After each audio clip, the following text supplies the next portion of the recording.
Coming up fast now, horse racing's most prestigious race, the Kentucky Derby, is only weeks away. And today, an Idaho-raised thoroughbred entered the Derby field. And for one horseman, this decision is the thrill of a lifetime. Our Eric Fink joins us live in the studio with the story.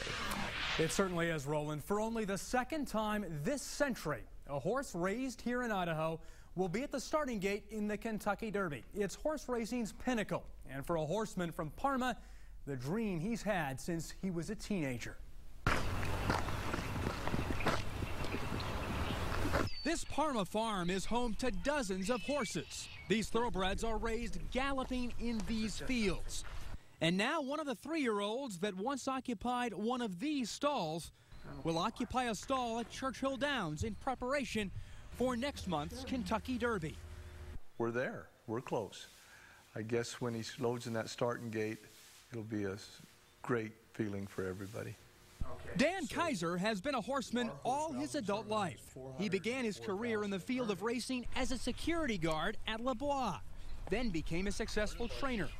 Today, Kaiser, along with horse owners Larry and Marianne Williams, decided to enter Rousing Sermon in their sport's most coveted race. Rousing Sermon is a California-bred colt who was raised against the backdrop of this Parma setting. The horse has earned almost $200,000 in graded stakes purse money. He would have been the odds-on favorite in an upcoming race at Santa Anita. But Kaiser and his bosses have a different trip in mind. Everybody felt this was a once-in-a-lifetime chance. And when you get a chance to run in the Kentucky Derby, the biggest race in the world, you go for it.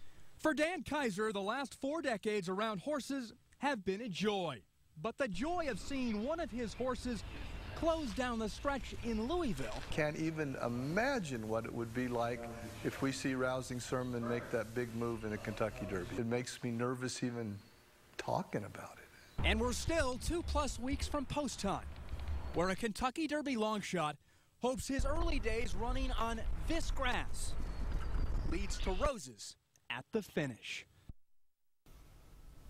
And the run for the roses and Derby Day is May 5th. Rousing Sermon is set to arrive at Churchill Downs on April 30th. We will, of course, keep you updated on Rousing Sermon's training progress as the race gets closer. Live tonight in studio, Eric Fink, Fox 9 News at 9. If you're going to a state college next year, get ready to pay more. All 3 state